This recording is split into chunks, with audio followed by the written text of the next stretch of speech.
जैसे कल बात चली कि कोई आदमी हमारी बड़ाई करे तो उस बड़ाई को सुनकर के जो खुश होना है, ये तो बिना सत्संग करने वालों में ही देखा जाता है। सभी खुशी होते हैं, लाखों लाख आदमियों में ये बात होती है, पर सत्संग करने वाला आदमी अपनी बड़ाई को सुनकर के खुश कैसे हो सकता है? ऐसे ही अपनी बुराई सुनकर के दुख क्यों होवे? ये जो मान है, बड़ाई है, बड़ाई ना मान नहीं, बड़ाई, ये बड़ाई तो केवल नाम को लेकर होती है। अब आगे बोल रहे हो, बहुत बढ़िया बात है। कोई कहे कि जयदयाल अच्छा काम करे,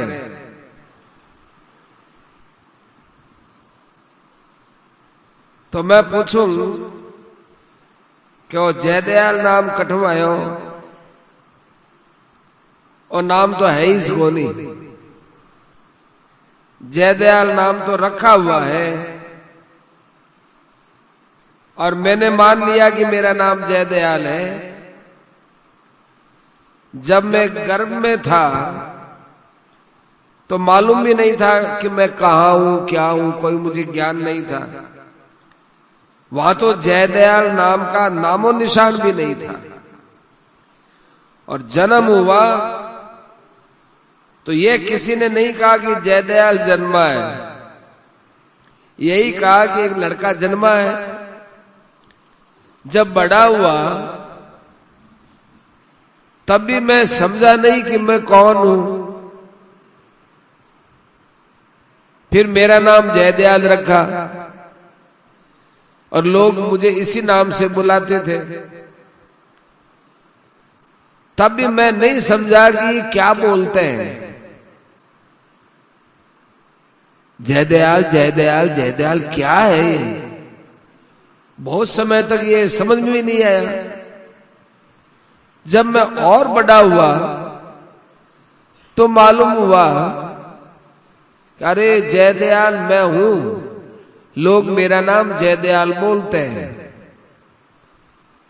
तो इससे सभी भाई बहन ये मान सकते हैं कि अपना जो नाम है वो तो केवल ऊपर से रखा हुआ है और हमारे द्वारा माना हुआ है। तो ये कहा जावे कि ये काम जयदयाल ने किया तो ये अन्याय है। जयदयाल कहां था और कहां है? यदि आदि का नाम लिया जावे कि लड़के ने किया तो ठीक भी है, किंतु जयदयाल ने किया ये बात गलत है। ये नाम कल्पित है और जो नाम या शब्द है वो तो आकाश का एक शब्द है। मैं जो खुद स्वयं हूं वो कोई जयदयाल थोड़ा ही हूं। न तो मुझमें जयदयाल जैसे गुण है और न मेरे में शक्ति है। जयदयाल, जय माने भगवान की जय, दयालु भगवान की जय, वो मैं हूं नहीं। तो किसी भी प्रकार का अभिमान करना, जाति को लेकर का अभिमान करना, धर्म को लेकर अभिमान करना, कर्म को लेकर अभिमान करना, अपने नाम को ऊंचा बढ़ाने का काम करना, ये अन्याय है। और जो किसी भी प्रकार का अभिमान करता है तो ये तो अज्ञान की अवस्था हुई। ज्ञान का जो अभिमान करता है वो अज्ञानी है, क्योंकि उसका मूल में अज्ञान है। वह महात्मा थोड़ा ही है। ज्ञानी महात्मा तो जो होते हैं वे अभिमान शून्य होकर के काम करते हैं। जैसे गीता में भगवान ने कहा, मनुष्याणाम सहस्रेषु कश्चित् यतति सिद्धये यततामपि सिद्धानाम कश्चित् माम वेत्ति तत्वतः। हजारों मनुष्यों में कोई मनुष्य मेरी प्राप्ति के लिए चलता है और मेरी प्राप्ति के लिए चलने वाले योगियों में भी कोई कोई मेरे परायण होकर मुझे प्राप्त होता है, तत्व से जानता है। तो इसका मतलब यह हुआ कि तत्व ज्ञानी सभी नहीं होते, कोई बिरला ही होते, लाखों में एक दो ही तत्व ज्ञानी होते हैं। गीता के 12वें अध्याय के 13वें श्लोक से लेकर अध्याय की समाप्ति तक ऐसे ज्ञानी महात्मा के लक्षण भी बताए हैं। तो बात ये चल रही थी कि मन में किसी प्रकार का विकार हो जावे तो भगवान की भक्ति करने लग जाए, फिर विकार की भावना दूर हो जाएगी।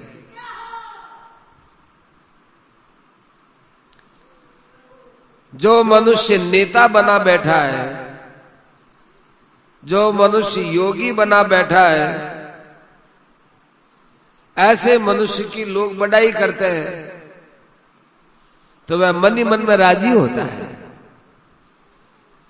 किंतु हम देखते हैं गीता के अनुसार तो उसमें ये लक्षण महात्मा के नहीं है, क्योंकि वास्तव में वो महात्मा कहां हुआ, कैसे हुआ। नाम से क्या होता है, आचरण होने चाहिए। हमारे गीता प्रेस में एक महात्मा शुक्ल है, उनका नाम तो महात्मा है और गोत्र शुक्ल है, तो क्या नाम होने से वो महात्मा हो गया? कर्मचारी है कोई, फिर नाम महात्मा है। क्योंकि नाम रखने से महात्मा थोड़ी होगी। महात्मा का आचरण होने से ही कोई महात्मा होता है। जैसे कोई आदमी का नाम करोड़ीमल है और उसके पास फूटी कोडी भी नहीं है, तो करोड़ रुपया थोड़ी हो गया, करोड़ीमल है, कोड़ी भी नहीं है।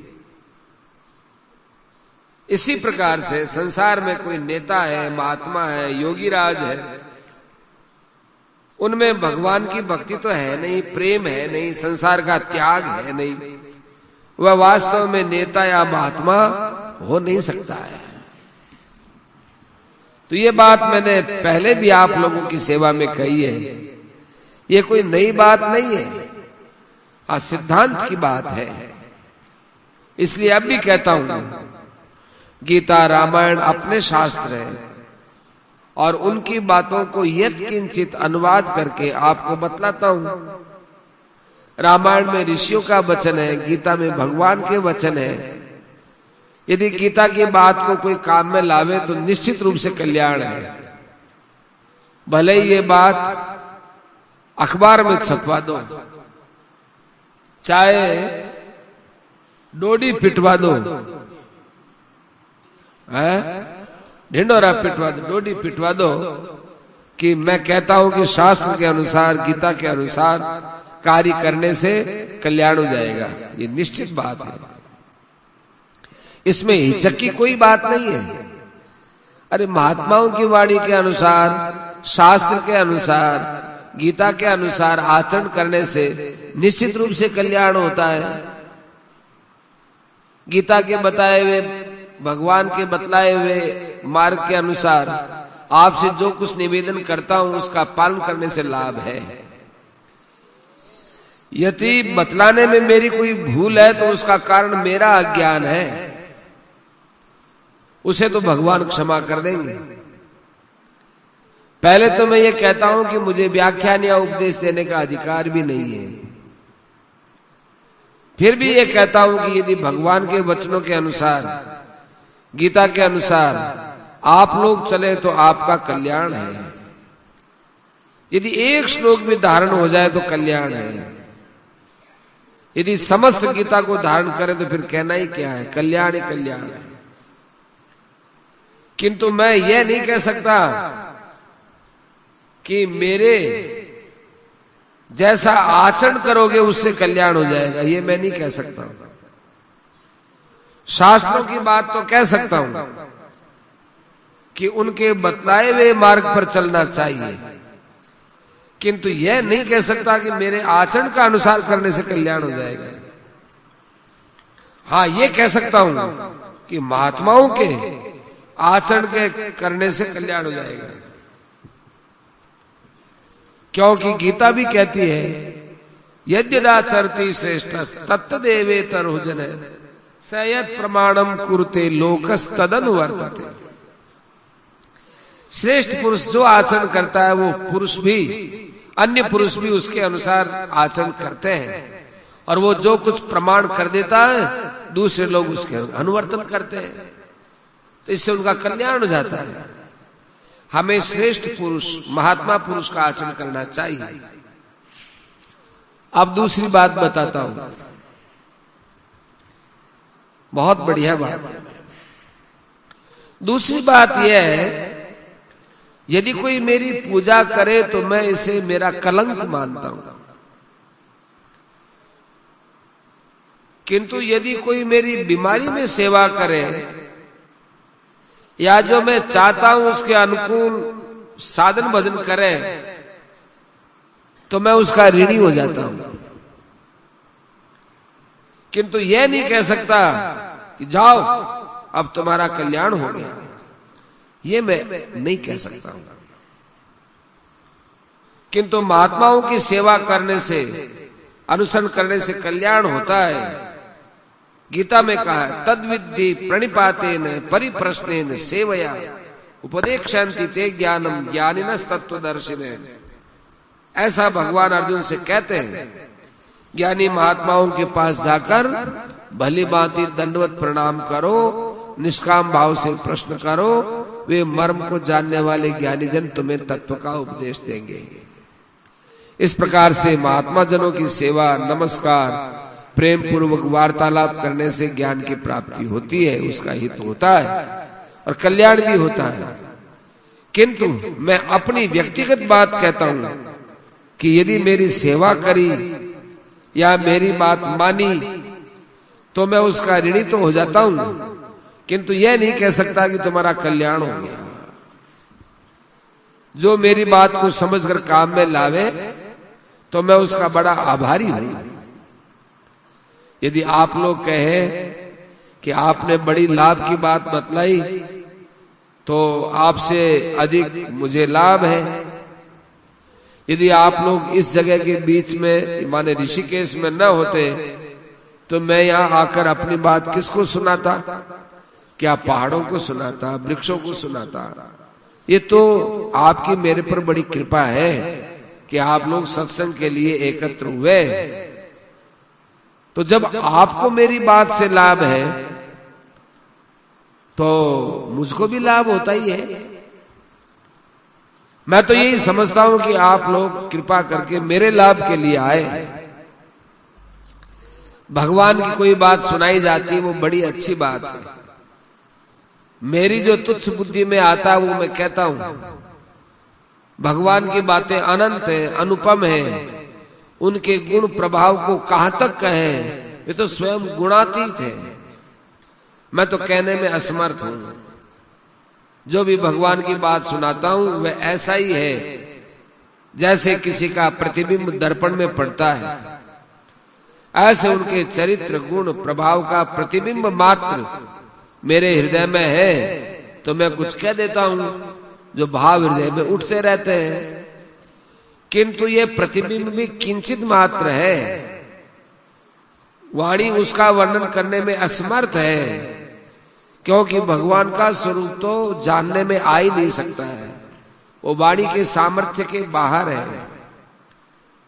जो भी वाणी के द्वारा कहा जाता है उसे भी सब भाई नहीं सुनते, नींद आ जाती है या मन कहीं चला जाता है। कोई पूछे कि क्या व्याख्यान हुआ, कि भाई मालूम नहीं क्या हुआ। समय भी पूरा लगाए हो, समय पूरा लगा दिया और कैसा अब काई बात सारी उठाई को पड़ेगी। ऐसे लोग भी सुनते हैं।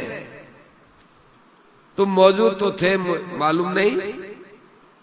कोई पूछे क्या व्याख्यान हुआ, कि मालूम नहीं। अरे तुम तो मौजूद थे, फिर मालूम कैसे नहीं? कि मन थोड़ा बंबई चला गया, कलकत्ता चला गया, समझ में नहीं आया, सुना तो था। तो इस प्रकार कान के रहते हुए भी वो बात मन में नहीं पहुंचती तो वो वापिस नहीं कह सकता कि क्या बात हुई। अरे जो बात मन में आई, जो चित्र उतरा, वह बुद्धि के द्वारा समझ नहीं सका तो आप लोगों को कोई विशेष लाभ थोड़ा ही हुआ।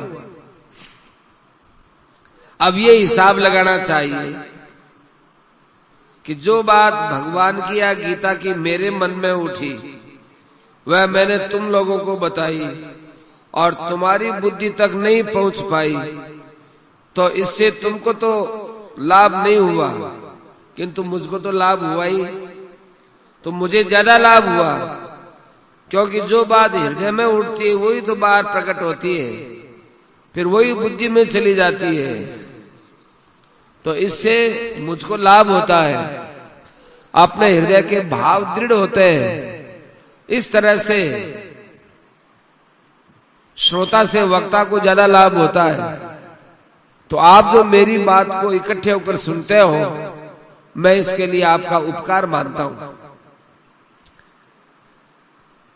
यदि यह कहूं कि गीता के वचन है, अब सेठ जी गंभीर बात बोल रहे हैं, यदि मैं यह कहूं कि ये गीता के वचन है, मैं काम में लाया तो मेरा कल्याण हो गया, तुम काम में लाओ तो तुम्हारा कल्याण हो गया, हो जावे, तो मैं यह नहीं कह सकता कि मेरा कल्याण हुआ या नहीं। यह तो एक अलग ही बात है। मैं इतना कहता हूं कि इन बातों को तुम काम में लाओ तुम्हारा कल्याण, मैं लाऊं तो मेरा कल्याण, लेकिन मेरा कल्याण हो गया यह मैं कह नहीं सकता हूं। तो जो परमात्मा के महात्मा के वचनों को माने उसका कल्याण होता है। भगवान ने भी अर्जुन से कहा कि मेरे आचरण को न माने, मैं आचरण के लिए नहीं कहता, मेरे वचनों को मानने से कल्याण है। अभी जो हमने हमारी पूजा की बात बतलाई, सेठ जी बहुत करड़ा बोल रहे हैं, अभी जो हमने पूजा की बात बतलाई कि वो हमारे लिए कलंक है। क्यों कलंक है? कि हम पूजा के योग्य नहीं है। महात्मा की सेवा करने से, आज्ञा मानने से तो कुछ लाभ हो सकता है, हमारे से तो कुछ भी नहीं होगा। कोई हमारी पूजा करे उससे कोई लाभ होने वाला नहीं है। कोई महात्मा की तो भले ही करो, महात्माओं के लिए तो सभी ठीक है, किंतु यह महान आत्मा है, इसका साधारण मनुष्य के लिए समझना बड़ा कठिन है। आप लोग जो दूर दूर से आ जाते हो आत्मा के कल्याण के उद्देश्य से कि चलो वहां जाएंगे, उनकी बात सुनेंगे, साधन करेंगे और फिर कल्याण हो सकता है, तो मैं इसके लिए आपका कृतज्ञ हूं। किंतु इतना होने पर भी कल्याण नहीं हुआ तो ये भगवान के हाथ की बात है। तीन व्यक्ति हैं, एक तो आप, एक मैं और एक भगवान। तो मुख्य तो आप और भगवान है, और हमारा इसमें क्या है? हम कर भी क्या सकते हैं? ज्यादा से ज्यादा हम भगवान की बात बता सकते हैं, गीता की बात बतला सकते हैं, और तो हम कुछ नहीं कर सकते। और तो आप जानो और भगवान जाने। सबसे पहली बात तो उनकी है और फिर आपकी है। यदि आप ये समझ लें कि गीता भगवान का वचन है, अरे भगवान के वचन है ये, उसका पालन करें तो कल्याण हो सकता है, तो फिर ये बात सुनकर के हम भी प्रसन्न हो जाएंगे। कल्याण की बात तो यह है कि आप चाहे तो हो सकता है और भगवान चाहे तो हो सकता है। हमारे बस की बात नहीं है कि हम किसी का कल्याण कर दें। जो गीता की बात सुनाई जाती है, यदि वह सुनकर काम में लावे तो आपकी मुक्ति हो जावे, बहुत ठीक है। आपकी मुक्ति से फिर हमारी भी मुक्ति हो सकती है। ऐसी बढ़िया बात, भगवान के वचन आपको सुनने को मिलते हैं और उनके सुनने से भी हमारा कल्याण न हो, इसका कारण क्या है? फिर इतनी बढ़िया बात चले फिर कल्याण नहीं होता, इसका कारण क्या है? कि वक्ता महात्मा हो और श्रोता श्रद्धालु हो तब काम बनता है। यदि वक्ता तो महात्मा है और श्रोता में श्रद्धा नहीं है तो काम नहीं बनेगा। लेकिन कुछ हो सकता है थोड़ा बहुत, वो वक्ता के प्रभाव से श्रोता में थोड़ी श्रद्धा पैदा कर सकता है। और यदि दोनों ही ठीक हो फिर कहना ही क्या है। परंतु श्रोता तो श्रद्धालु है और वक्ता जो है वो महात्मा नहीं है, तो कुछ नहीं हो सकता। सब कुछ वक्ता पर निर्भर है। पारस और संत में बहुत अंतर नहीं है, एक ही समझना चाहिए। जैसे पारस लोहे को सोना बनाता है, उसमें लोहे को कुछ नहीं करना पड़ता, ऐसे ही संत महात्मा साधारण को भी महात्मा बना देवे, वो पारस से भी बढ़कर है। पारस ठीक है और लोहा ठीक नहीं है, सोना नहीं बनेगा। यदि लोहा तो ठीक है और पारस नहीं, तो भी कुछ नहीं होगा। यदि लोहा भी ठीक है यानी श्रोता जिज्ञासु है, श्रद्धालु है, और वक्ता भी ठीक है यानी उसकी जिज्ञासा की संतुष्टि करता है, तो अपना काम बन जाएगा। श्रोता को तो यही समझना चाहिए कि हमारे में कमी है, और वक्ता को समझना चाहिए कि हमारे में कमी है। वक्ता को ये नहीं समझना चाहिए कि हम ज्यादा जानते हैं और श्रोता कुछ नहीं जानता है। ऐसी जहां वक्ता और श्रोता के बीच में भावना रहती है वह लाभ नहीं होता। श्रोता क्या समझे कि उसमें क्या कमी है, वो ये समझे कि मेरे में श्रद्धा की कमी है, महात्मा की विश्वास की कमी है।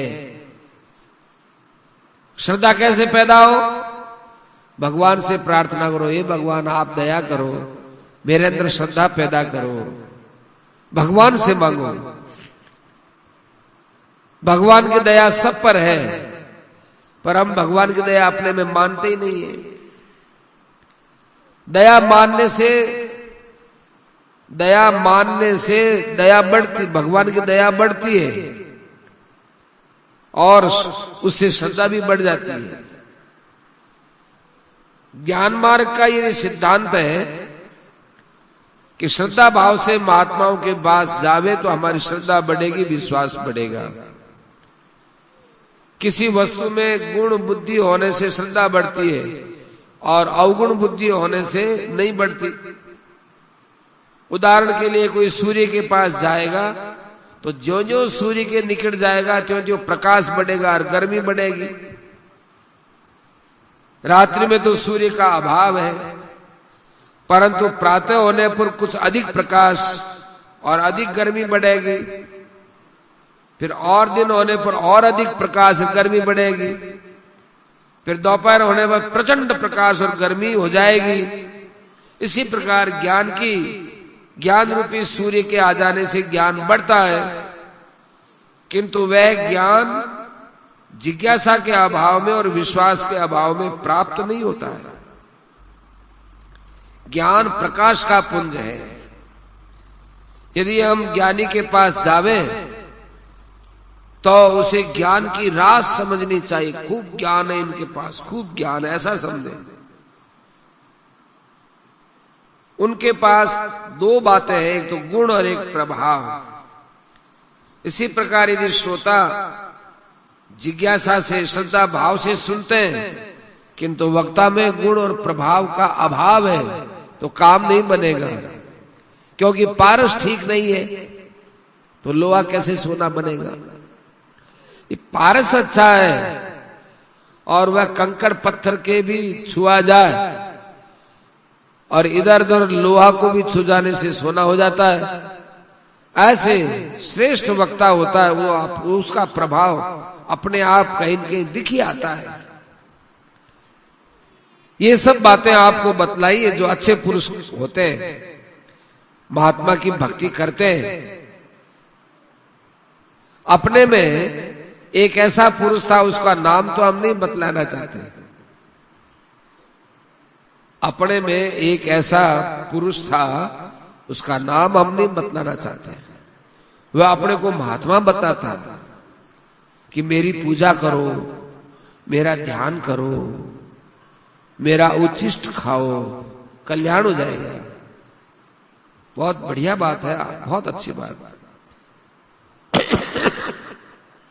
उसने कहा मैं महात्मा हूं, मेरी पूजा करो, मेरा ध्यान करो, उच्छिष्ट खाओ, कल्याण हो जाएगा।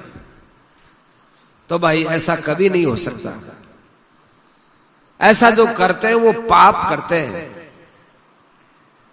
जो अपने को यदि ऐसा समझे, अपनी पूजा करवाए, फोटो पूजवाए, अपना चरणामृत खोल करके देवे, अपना ध्यान करावे, तो उसको महात्मा नहीं महात्मा समझना चाहिए। अर्थात वो महातामसी है। आजकल ऐसी रिवाज बहुत चल पड़ी। ये जो गुरुडम है, इसके कारण से समाज में बड़ी नास्तिकता फैलती है। बातें तो बड़ी आस्तिकता की सुनाते हैं, लेकिन नास्तिकता बढ़ती है। जैसे आजकल लोग महात्मा के आसन पर बैठकर, वक्ता के आसन पर बैठकर कहते हैं हम योगीराज हैं, हमारा ध्यान करो, पूजा करो, तुम्हारा कल्याण हो जाएगा। यदि मैं राजा होता और मेरे में सामर्थ्य होता तो ऐसे योगी राजों को खूब भयंकर दंड देता। लिखिड़ तो हो रही है, इतनी बात क्यों। किसी का भी झूठा नहीं खाना चाहिए। अरे झूठ खाने से पाप बुद्धि होती है। ऐसे योगी राज और झूठे महात्माओं का झूठ खाने से पाप और बढ़ेंगे, कल्याण न होकर पाप अधिक होगा। थोड़ा सा खाए, इतो सारा आवे सिरों में, देखिए ये दो ले लिया, लाओ साहब प्रसाद दे दो सब। तो कैसे ऐसे झूठे महात्माओं का झूठ खाने से तो पाप और बढ़ते हैं। एक बार की बात है, पहले लोग जहां मैं बैठता था वहां की धूली उठाकर सिर पर डाल लेते थे, मेरे को महात्मा समझ करके। हाँ, हमने मना किया कि भाई ये हमारे लिए कलंक है, आप ऐसा मत करो। तुम जो ऐसा करते हो ये तो एक महात्मा के स्वरूप का अनादर करते हो, उसके लिए अपमान करते हो। इससे तुम एक और अपराध करते हो और पाप कमाते हो। हम कोई महात्मा थोड़ा ही है। यदि तुम ऐसा करोगे तो पाप लगेगा और तुम्हारा कल्याण नहीं होगा। कोई कहे कि हम तो महात्मा समझते हैं, तो यदि आप महात्मा समझते हो तो मेरी चरणों की धूली में आप इतनी ताकत मानते हो, तो मेरी जबान में कितनी ताकत हो सकती है। तो मैं उस जबान से कहता हूं कि आप लोगों को मेरी धूली उठाने से पाप लगेगा और कल्याण नहीं होगा। तो बठे मने लोग पूछो कि मैं अठू थारे धूली ले गया, अब मैं क्या करा। तो जहां से ले गया हो बठी ले जार पटक दो, पटक दो। मैंने यही बतलाया। तो जो लोग मान प्रतिष्ठा चाहते हैं वो ऐसा कराते हैं, महात्मा बनकर झूठा खिलाते हैं। अरे झूठा तो किसी का भी नहीं खाना चाहिए। परिवार में भी आपस में झूठा नहीं खाना चाहिए, क्योंकि झूठा भोजन तामसी होता है। पर कोई परिवार में गहरा संबंध हो, जैसे पिता और पुत्र का संबंध है, यदि पुत्र पिता का झूठा खा ले, शिष्य गुरु का, पत्नी पति का झूठा प्रसाद मानकर खावे तो कोई बात नहीं है। परंतु ढोंगी महात्मा के लिए तो महान कलंक की बात है। परंतु ऐसा परिवार में भी करना नहीं चाहिए। रास में या रामलीला में, अच्छा समय हो गया, चलो कोई बात नहीं। रास में या रामलीला में राम जी का कृष्ण का स्वरूप बनाते हैं और फिर लोग उनके मुंह में झूठा देते हैं और फिर वो झूठा खाते हैं। बहुत बुरी बात है, नहीं खाना चाहिए। क्यों कि आज तो हम उन्हें भगवान मानते हैं और कल वो बड़े होने पर व्यभिचारी निकलेंगे, पाखंडी निकलेंगे, तो उस समय हमारी अश्रद्धा होगी, हम घृणा करेंगे, तो ये समाज में दूषण फैलेगा। इसलिए हमें झूठ किसी का भी नहीं खाना चाहिए। झूठ खाने से हम एक तरह से उस आदमी का पाप खाते हैं। इससे हमारा कल्याण रुक जाता है, बुद्धि भ्रष्ट हो जाती है। हम भी वैसे ही बन जाएंगे जैसा वो झूठ खिलाने वाला है। भूल करके भी किसी का उच्छिष्ट भोजन नहीं खाए, भूल करके भी किसी को अनुचित सम्मान नहीं दे, भूल करके भी किसी का अनुचित पूजा न करे, क्योंकि वो इसका पात्र नहीं है। झूठो खिलावे और करे, पात्र नहीं है। अरे बहुत बड़े सम्मान पूजा आदि का पात्र तो केवल भगवान है। उनका ध्यान करो, उनकी पूजा करो, उसी में ही हमारा कल्याण है और ये हमारा जन्म सिद्ध अधिकार है।